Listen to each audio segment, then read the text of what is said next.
Tepat di tahun 2007, kehidupan kami memang sedang sulit. Ini mungkin akibat dari langkah yang telah kuambil 2 tahun lalu, yaitu menikah dalam keadaan kedua orang tuaku kurang setuju. Sebenarnya, ketidaksetujuan mereka berdua sangat masuk akal, karena waktu itu aku sedang kuliah semester 6 dan menjadi harapan keluargaku untuk melihat anaknya menjadi seorang sarjana. Sejak dulu, beliau berkali-kali mengutarakan mimpi besarnya, walau ayah hanya sebagai seorang PNS rendahan dan lulusan SMA. Namun, beliau ingin anak-anaknya bisa menempuh pendidikan yang lebih tinggi lagi. Dan aku, sebagai anak tertua, tentu digadang-gadang untuk itu. Dan pada saat itu, kedua adikku baru duduk di kelas 1 dan 3 SMP. Akhirnya, karena cintaku begitu besar kepada Mas Adam, aku pun merengek-rengek meminta agar segera dinikahkan dan juga mengorbankan kuliah. Dengan alasan ingin menjadi ibu rumah tangga yang baik seperti ibu, padahal sejujurnya bukan itu alasannya. Akan tetapi, pacaran kami sudah jauh melebihi batas. Entah berapa kali kami berdua menghabiskan malam di kamar-kamar hotel. Intinya, aku takut jika Mas Adam meninggalkanku. Apalagi ketika itu ia pernah mengatakan kepadaku jika lamarannya tidak diterima, terpaksa tak bisa melanjutkan hubungan kami. Aku hanya seorang gadis desa yang telah kehilangan mahkota kesucian, menjadi panik dan juga ketakutan. Terbayang-bayang kekhawatiran jika harus menikah dengan orang lain yang ternyata tak bisa menerima kekurangan yang sangat fatal itu. Untungnya, waktu itu Mas Adam pun bertanggung jawab dan bahkan siap menjalani hidup bersama walau belum memiliki pekerjaan tetap. Setelah lulus kuliah, dia pun melamar pekerjaan kemana-mana, namun tak ada satupun yang diterima. Beberapa kali gagal setelah sampai di tahap wawancara akhir. Akan tetapi, ia bukanlah laki-laki yang mudah putus asa. Dengan bantuan modal dari orang tuanya, ia pun berdagang pakaian yang ia yakini suatu saat akan berkembang dengan pesat. Perkenalkan, namaku Vina. Aku lahir dan tumbuh di sebuah desa kecil bersama ayah yang hanya mengandalkan gaji sebagai seorang PNS golongan rendah, dan juga ibu yang membuka warung sembako kecil-kecilan. Yang luar biasanya, aku bisa disekolahkan hingga jenjang kuliah. Langkah menikah dengan Mas Adam ternyata akhirnya membawaku pada rangkaian peristiwa yang mengejutkan sekaligus mengerikan. Sebagai seorang suami, Mas Adam sosok pekerja keras. Walau menyandang gelar sarjana, dia tak pernah malu bekerja apapun demi menafkahi keluarga. Sekitar sebulan setelah menikah, dia pun berjualan pakaian keliling. Jujur, aku tak tega ketika melihat perjuangannya itu. Akan tetapi, Mas Adam berkali-kali meyakinkan bahwa dengan kerja keras usahanya akan berkembang dan ada harapan besar. Sekitar 3 bulan kemudian, setelah selalu berkeliling, Mas Adam meyakini bahwa ada sebuah daerah yang cocok untuk mencari rezeki, yaitu sebuah kecamatan yang berada di sebuah kota. Katanya hasil penjualan di sana selalu lebih baik dibanding daerah-daerah lain. Karena ingin usahanya semakin maju, Mas Adam pun mengambil resiko besar, yaitu mencari pinjaman kepada seorang rentenir. Awalnya semua terasa ringan, setiap bulan kami bisa mengangsur sesuai perjanjian. Akan tetapi, musibah kemudian terjadi. Mas Adam menjadi sakit-sakitan yang kuduga karena dulu terlalu memforsir tenaga dalam bekerja. Sejak tahun kedua kami tinggal di kota tersebut, usaha kami terus merosot. Biaya pengobatan Mas Adam lebih tinggi dari pendapatan yang kami dapat di toko. Utang masih sangat menumpuk dan stok barang kami semakin menipis. Kami berdua pun mencoba bertahan dengan kondisi ekonomi yang ala kadarnya, dan ada satu masalah lagi. Sampai tahun ketiga, pernikahan kami belum kunjung dikaruniai seorang anak. Sampai suatu hari, ada SMS masuk ke HP Mas Adam. Ternyata dari nomor tak dikenal yang menawarkan bantuan untuk mengembangkan usaha. Dari kata-kata pengirim SMS adalah seorang dukun ataupun semacamnya. Mas Adam yang ketika itu sudah mulai sehat terlihat sangat antusias, dan disinilah semuanya bermula. Malam harinya Mas Adam mengajakku berangkat ke rumah orang itu. Setelah sebelumnya ku dengar cukup lama menelpon, ternyata jaraknya sangat jauh. Butuh waktu sekitar 1 jam perjalanan dengan menggunakan sepeda motor. Sesampainya di sana, kami pun disambut oleh seseorang laki-laki yang menurutku masih sangat muda. Untuk ukuran seorang dukun, rambutnya sebagian sudah mulai memutih, namun wajahnya terlihat masih sangat muda. Taksiranku usianya tak jauh di atasku, dan ada yang sangat menggelitik pikiranku. Wajahnya sangat mirip dengan Bima, kakak kelasku dulu ketika SMA. Bahkan aku sempat curiga bahwa dia sebenarnya adalah Bima. Jujur, Bima bukan sekedar kakak kelas, namun ia adalah mantan pacarku. Hubungan kami putus karena bapaknya harus pindah tugas. Setauku, bapaknya yang adalah PNS dengan jabatan cukup tinggi pindah ke sebuah kabupaten yang berada di daerah Jawa Tengah. Sekitar setahun kami berpacaran. Ketika itu, rasa cintaku pada Bima sangat besar, dan bahkan aku sampai kehilangan nafsu makan selama berminggu-minggu karena putus darinya. Sungguh sangat mengejutkan jika benar bahwa ia adalah Bima. Sejak putus itu, kami memang tak pernah lagi saling berkomunikasi. Satu lagi yang kuingat, sejak dulu dia memang menyukai dunia mistis. Aku dan Mas Adam kemudian dipersilahkan masuk, dan setelah perkenalan, dia pun meminta dipanggil Mas Bam. Jujur, ada debar khusus di hatiku. Teringat lagi, sebenarnya dulu aku sangat mencintainya, tapi terpaksa harus pisah karena kepindahan orang tuanya, tapi tak ada yang mencurigakan. Sikapnya benar-benar seperti orang yang belum pernah kenal. Mungkin ia hanyalah orang yang mirip dan kebetulan namanya sama juga. Akan tetapi, lagi-lagi hatiku tak bisa menerima. Wajah dan suaranya benar-benar seperti Bima. Kemudian, Mas Adam pun membuka pembicaraan dengan memperkenalkan diri, sekaligus mengatakan bahwa dialah yang menelpon tadi siang. Mas Bima terlihat manggut-manggut, dan setelah obrolan pembukaan basa-basi itu, mereka pun sampai ke inti pembicaraan. Mas Bima lalu menerangkan bahwa baru beberapa tahun ini menjalani profesi sebagai dukun. Syukurnya banyak orang yang berhasil setelah dibantunya, rata-rata yang datang karena ada masalah ekonomi dan juga keturunan.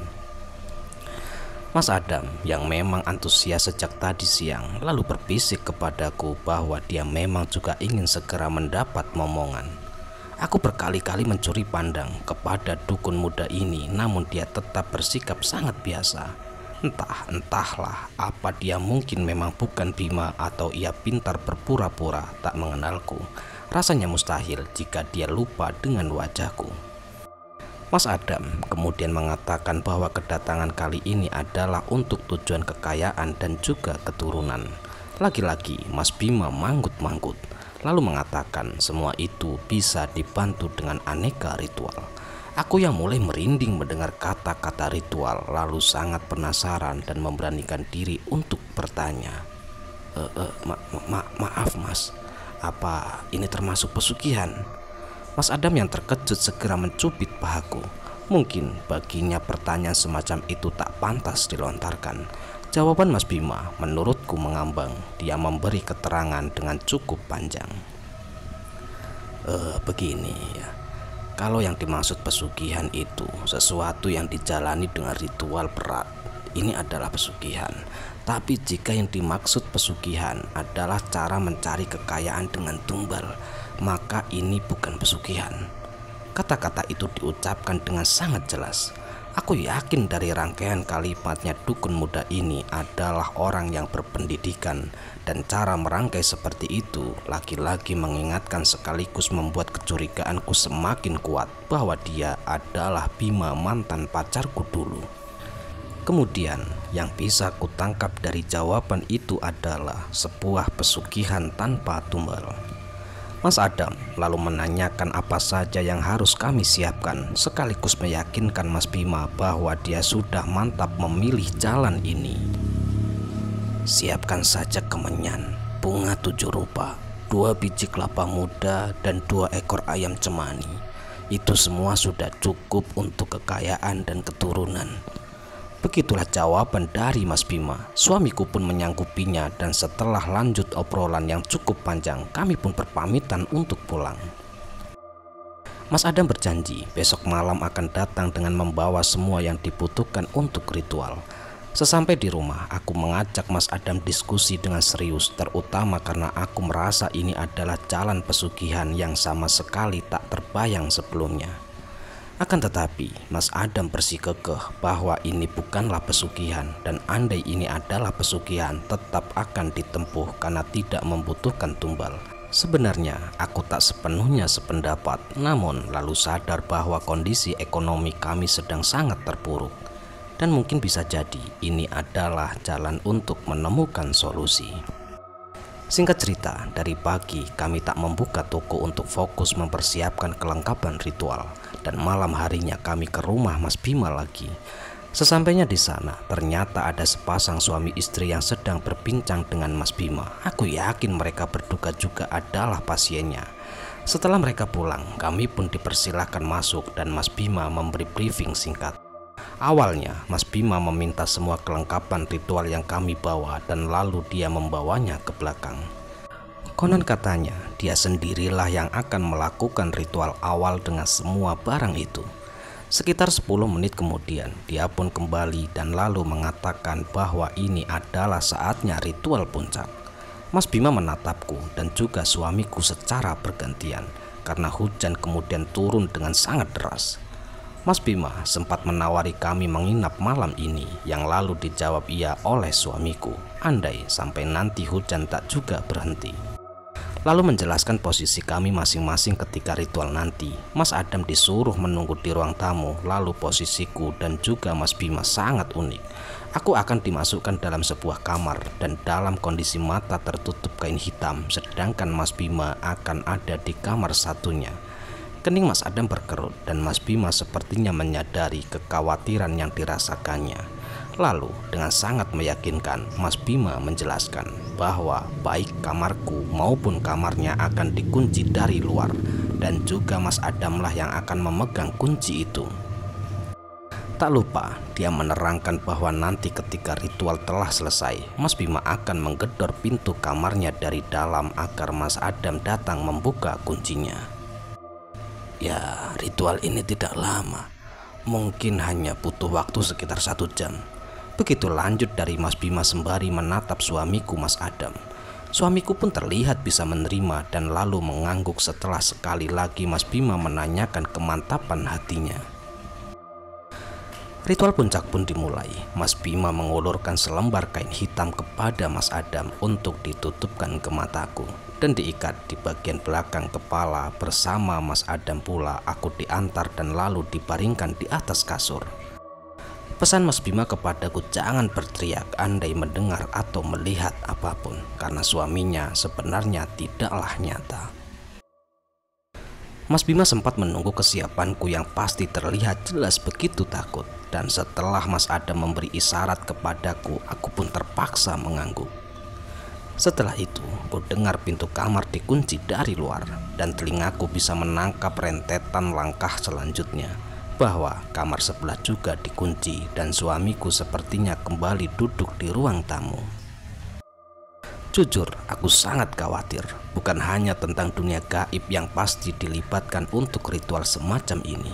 Akan tetapi, ada 2 hal lain yang mengganggu otakku. Yang pertama adalah dukun ini adalah Bima mantan pacarku. Dan yang kedua, aku sempat berpikir sebuah kemungkinan lain, yaitu ada pintu khusus di tembok yang memisahkan kamar kami dan kamar Mas Bima. Dia pasti bisa leluasa masuk tanpa sepengetahuan suamiku. Aku memang sempat melihat pintu itu yang sedikit tersamarkan karena warnanya sama dengan warna cat tembok. Namun rasanya aku tak bisa lagi mundur setelah sampai di titik ini. Beberapa menit kemudian, hidungku tiba-tiba saja mencium bau kemenyan yang sangat menyengat. Aku sadar harus bersiap-siap dengan segala kemungkinan yang akan terjadi. Aku juga ingat pesan dari Mas Bima tadi, bahwa ritual ini berlangsung tidak sampai 1 jam dan aku tak boleh membuka penutup mata apalagi keluar samar sebelum semuanya selesai. Sedangkan di luar, keadaan hujan semakin deras diiringi sesekali suara petir yang sangat menakutkan. Tak lama kemudian, tiba-tiba saja telingaku mendengar sayup-sayup pintu dibuka. Di sini sebenarnya aku semakin curiga bukan pintu kamar, melainkan adalah suara pintu yang memisahkan kamarku dengan kamar Mas Bima. Jujur, ada yang cukup kesesali, yaitu salah satu penjelasan tadi bahwa aku tak boleh berteriak setiap kali mendengar, melihat, ataupun merasakan yang katanya tidak terjadi di alam nyata. Sontak banyak kekhawatiran baru yang kurasakan, termasuk tadi aku minum segelas air yang dihidangkan di ruang tamu. Entahlah, firasatku mengatakan itu bukan air biasa karena ada yang berbeda dengan diriku. "Jangan berteriak." Suara bisikan itu kudengar sangat dekat di telingaku. Sialnya lagi, suara itu mengingatkanku pada suara Bima beberapa tahun lalu. Aku jelas tak ingin mengecewakan suamiku jika berteriak dan menggagalkan ritual ini.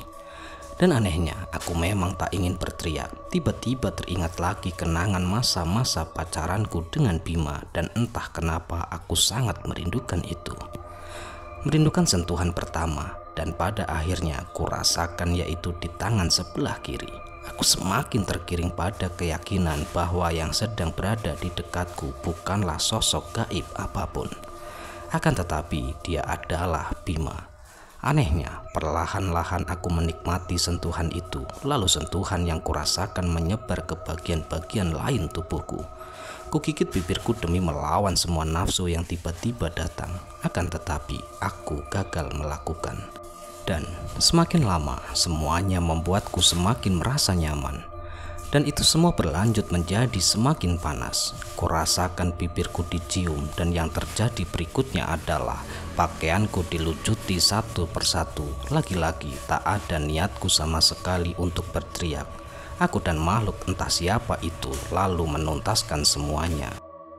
Kami berhubungan di dalam kamar itu sampai di satu titik aku di puncak kenikmatan yang sangat jarang kurasakan. Setelah semuanya selesai, helai demi helai bajuku dipakaikan kembali dan aku merasa sudah berpakaian utuh seperti sedia kala.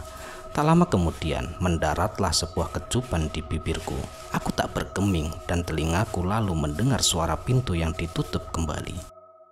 Hatiku diliputi berbagai pertanyaan. Sebenarnya ada rasa bersalah yang sangat kuat, tapi aku sadar posisiku sangat lemah. Dan aku berada di kamar ini atas persetujuan suamiku yang ingin dibantu masalah kekayaan dan juga keturunan.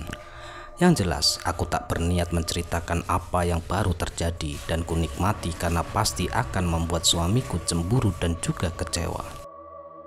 Beberapa saat kemudian terdengar suara daun pintu yang digedor keras. Jelas sekali itu adalah pintu kamar Mas Bima yang berarti ritual telah usai.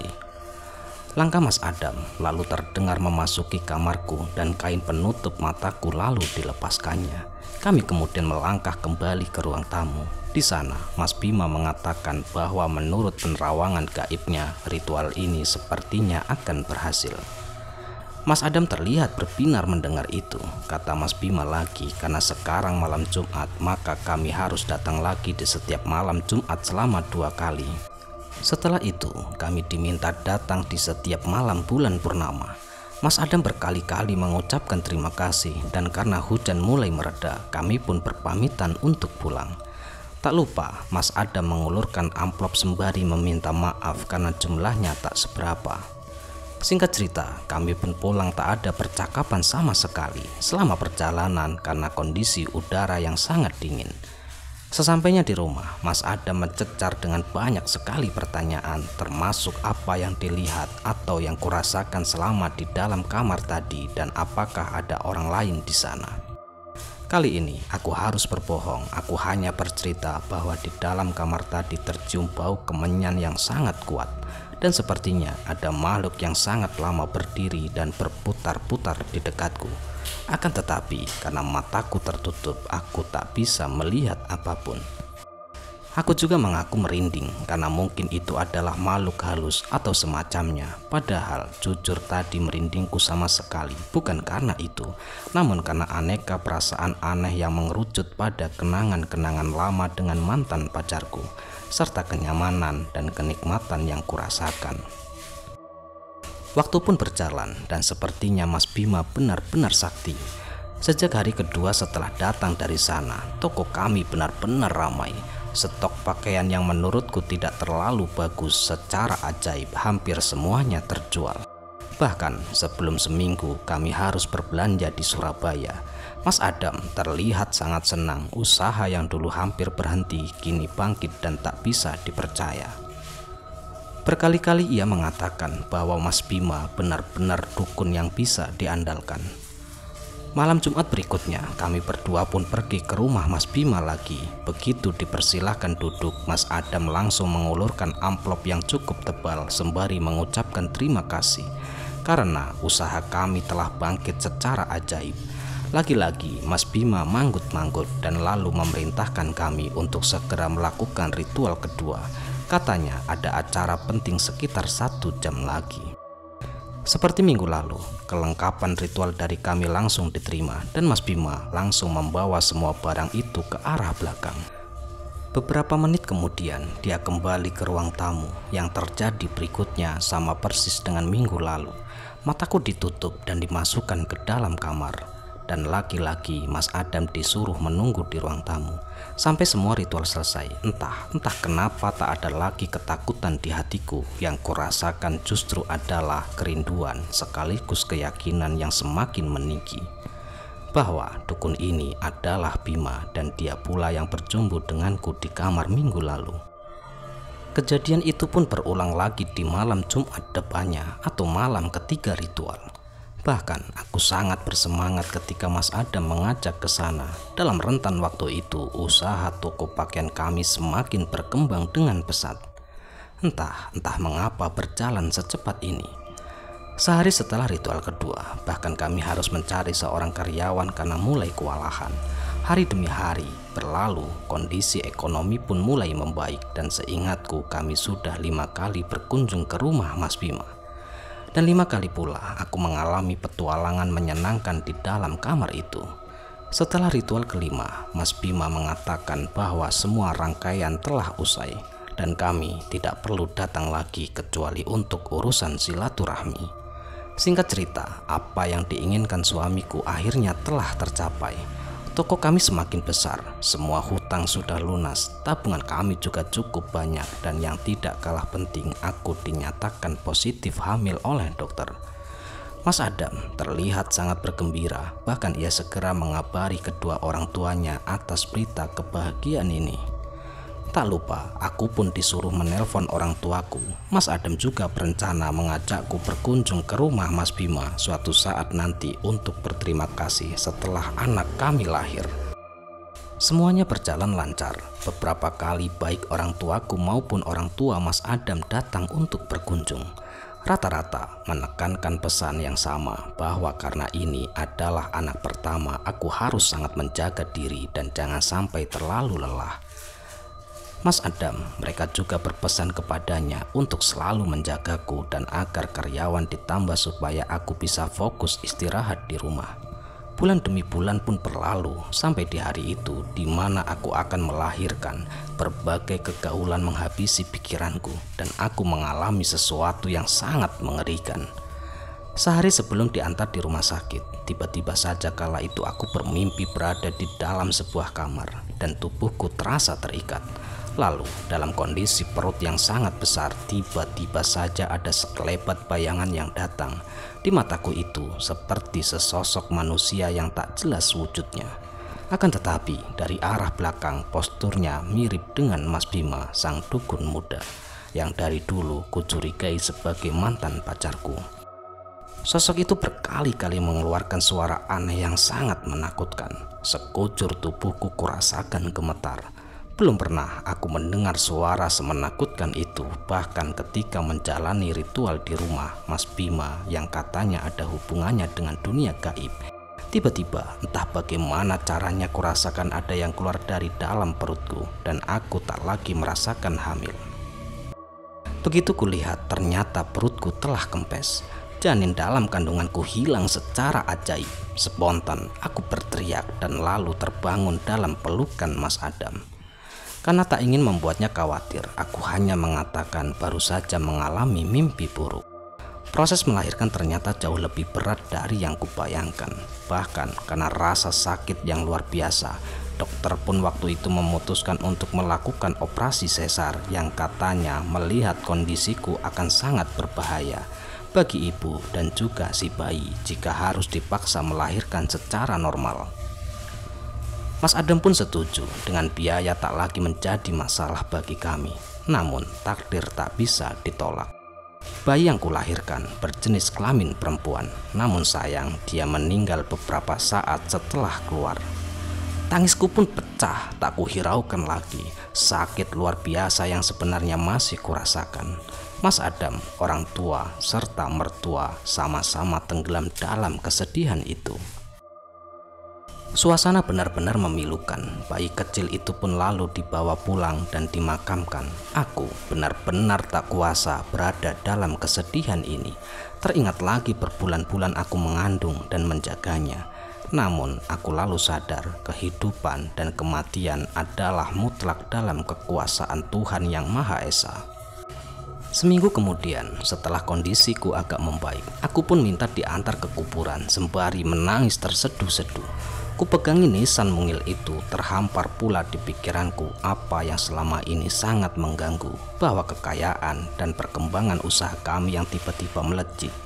Ada sesuatu yang kami cari lewat jalan sesat, yaitu pesugihan. Teringat lagi sejak awal kami menjalani semuanya sampai bisa di titik di mana sangat berkecukupan. Kemudian melintas pula sebuah kemungkinan mengerikan di otakku. Jika memang yang kami jalani adalah pesugihan, bisa jadi bayi itu adalah tumbalnya. Air mataku pun semakin berderai di kuburan, dan ada yang juga sangat menggangguku selama berbulan-bulan. Apakah dukun muda yang memandu kami adalah Bima, mantan pacarku? Dan apakah dia juga yang selalu berjumpa denganku di setiap malam ritual? Ada perasaan berdosa yang luar biasa pada Mas Adam. Aku berniat tak akan pernah menceritakannya. Semuanya membuat kesedihan semakin memuncak. Bersama dengan sebuah keraguan yang sangat besar bahwa bayi yang baru kulahirkan itu lalu meninggal dunia sebenarnya bukanlah anak dari Mas Adam. Ya, sekian cerita kali ini. Semoga cerita kali ini bisa menghibur dan bisa menemani waktu istirahat teman-teman dimanapun berada. Dan tentunya yang kami harapkan bisa bermanfaat. Kami ucapkan mohon maaf yang sebesar-besarnya jika ada kata-kata yang salah yang kami sampaikan di dalam cerita. Dan tak lupa kami ucapkan terima kasih banyak kepada teman-teman semua yang selalu menyupport dan selalu mendukung kami. Dan semoga semua amal kebaikan teman-teman dibalas oleh Allah Subhanahu wa Ta'ala berupa hal-hal yang lebih baik dan lebih bermanfaat dalam kehidupan kita semua. Dan semoga untuk keluarga ataupun orang-orang terdekat kita yang sedang sakit, semoga diberi kesembuhan. Yang sedang mengalami kesulitan, semoga diberi kelancaran dalam segala hal. Dan tentunya untuk kita semua, semoga selalu dijauhkan dari segala mara bahaya. Amin, amin ya robbal alamin. Dan untuk teman-teman mungkin yang baru menemukan ataupun baru mendengarkan cerita-cerita dari kami yang belum mendukung, silakan dukung kami dengan cara klik tombol subscribe-nya agar kami ini lebih bersemangat lagi membuat cerita-cerita terbaru di channel Kegelapan Sunyi ini. Dan tentunya nyalakan loncengnya agar tidak ketinggalan video-video terbaru. Dan bila perlu memang video ini bermanfaat ataupun menghibur, di-share agar teman-teman yang lain bisa mendengarkan cerita-cerita dari kami. Ya, dari kisah kali ini mungkin kita bisa mengambil banyak sekali pelajaran ya. Karena di cerita kali ini itu menceritakan sebuah kisah keluarga kecil. Keluarga kecil yang dikepalai kepala keluarganya itu Mas Adam gitu loh. Nah, Mas Adam ini menikahi istrinya kurang mendapatkan restu dari kedua orang tua dari istri. Entah faktor apa, namun yang jelas kurang setuju gitu. Namun karena hubungan mereka berdua itu sudah melampaui batas ketika pacaran, akhirnya dengan beribu-ribu alasan istrinya itu meminta untuk dinikahkan dengan Mas Adam. Dan pada saat itu setelah menikah banyak sekali cobaan ya. Salah satunya itu tidak kunjung memiliki keturunan, dan yang kedua itu terhimpit faktor ekonomi. Dan pada akhirnya karena dua faktor tersebutlah Adam itu bersikukuh untuk meminta bantuan kepada sosok seorang dukun, dan pada akhirnya waktu itu mereka berdua itu bersekutu terhadap dukun. Memang setelah melakukan ritual, usaha mereka itu berkembang dengan pesat, disusul dengan kabar bahagia mereka, yaitu istrinya telah mengandung. Namun ketika istrinya itu melahirkan anak mereka, yang tidak diharap-harapkan oleh mereka itu terjadi. Ternyata anaknya itu meninggal dunia setelah dilahirkan. Nah, itu entah meninggal karena faktor penyakit ataupun memang menjadi tumbal pesugihan mereka. Dan yang tentu sang istri itu sangat meyakini bahwa anaknya itu bukanlah dari darah daging Adam, melainkan antara hubungannya dengan si dukun pelantara yang memberikan pesugihan itu. Semoga kita terhindar dari hal-hal semacam itu. Semoga menghibur dan juga bermanfaat. Akhirul qouli, wassalamualaikum warahmatullahi wabarakatuh.